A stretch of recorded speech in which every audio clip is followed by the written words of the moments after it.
Hello again, this is Kevin Ring. Today I'm going to show you a few workflows, but the goal is to build a piece of 3D content, perform a UV unwrap, apply a test pattern to that, and then import that into a 3D media server to verify. Whenever you're building 3D content, we always like to perform the cube test.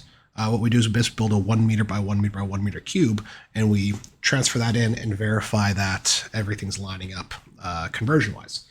It's especially important if you're working in imperial and converting to metric. But either way, before we spend a lot of time rendering, we want to make sure everything's lined up.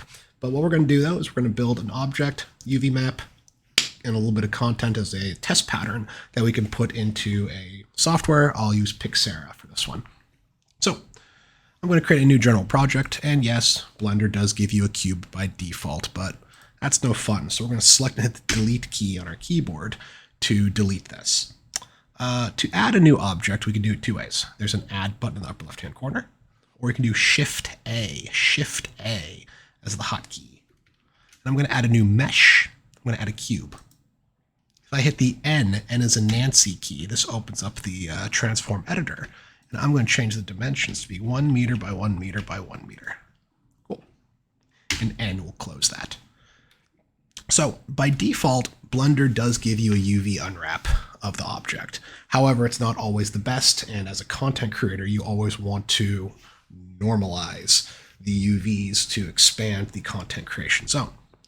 So I'm going to go to the transform editor, or the data properties, excuse me, of the object down here, and I'm going to go to UV maps, and I'm going to delete the first one. Now with the UV map, what we're basically doing is we're taking a 3D object, like so, and we are going to flatten it into a 2D perspective so we can assign pixel counts and content on top of it. There's no such thing as 3D video. It's just perspectives of 2D orientations that give it the appearance of depth. But either way, we need to tell the system how this 3D object is going to be flattened out. And to do this, we're going to mark what we call seams. So almost think of it like you're unwrapping a Christmas present, or in this case, we're literally unwrapping a box. We want to unwrap the box and flatten it. So to make life a little easier, if I hit Z, Z as in Z, I can change the render mode to wireframe.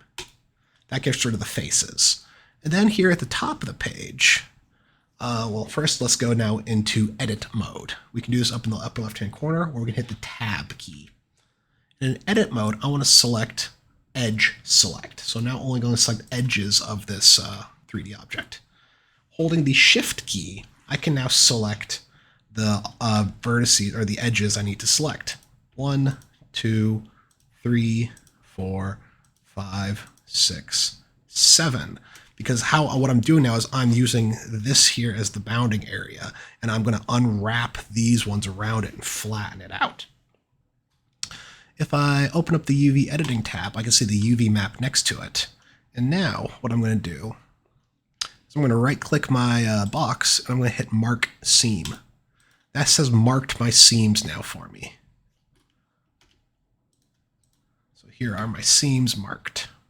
I can now select all, and if I hit U, U as in unwrap or UV, I can go to the UV mapping and hit unwrap. Now watch what happens when I do this. This flattens out that object here on my UV editor.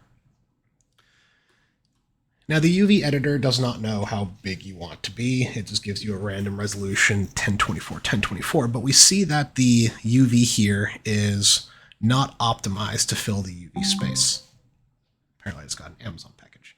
So what I'm going to do is I'm going to quote unquote normalize the UV. Before I do this, I'm going to hit the UV tab at the top. I'm going to hit constrain to image bounds. This is going to make sure that the pixels do not exceed what I want for the UV template. I'm also going to make my selection mode to 2D cursor, and I'm going to hit scale. I can now scale this, and now I've exceeded my UVs and made them quite large. Sweet. However, we notice that my squares are not proper. That's because the resolution of the UV is incorrect. So if I go up to the top and hit new, I'm going to create a new UV. I'm going to call this Kevin's awesome UV. Now this is a 4x3. The reason I know this is because we have 4 tall, 3 wide. The default's 1024 in the height. Obviously, for a projector, we'd probably do 1080, but I recommend doing 1024. That gives us some wiggle room, so we don't have the vertical image filling the entire projection. So as a result, it's going to end up being 768 because that's 4 by 3 of this, 768 by 1024. I'm now going to tell it to render a color grid, and I'm going to hit OK. And now this creates this really cool little color grid for me with my object on it. So now comes the fun part. So I'm going to export a few things. First thing I'm going to export is the actual object itself. So I'll export this as an OBJ, and I'm going to call this Pixera cube. Great. Export. Now I want to export the content template as well. So I'm going to go to Image in the UV editor, and I'm going to save as, and I'm going to call it Kevin's awesome UV.png. We'll save this to my desktop as well. And if I really want to, I can also actually export the UV, which where is the UV is here.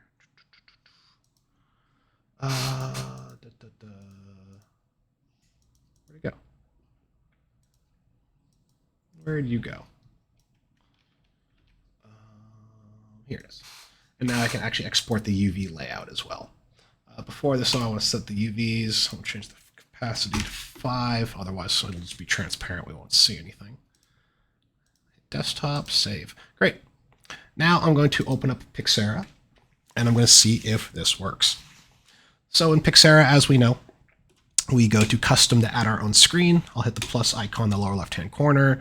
We'll go to desktop, and I should have my Pixera cube. Here it is. So I drop in my Pixera cube, and look at that. It's the world's greatest cube. With Pixera, as always, let me move me out of the way. We need to make this projectable, and I need to change the resolution. I always forget which one I did. 1024 by 7. It's going to be the opposite. It's going to be 768 by 1024. Cool. So I set the resolution. I set that to be projectable. Of course, I would add a projector, but let's just go straight to the content. So I'm going to add my own content here. And here we have Kevin's awesome UV. And we're going to drop it on the content. And look at that. And just like that, the content is fitting perfectly. So that means that this is a fantastic content template that I can send to my content creator. If I want to try something else, here's also the cube as well. I would drop that on, and look, looks like everything is fitting perfectly. Yay, me.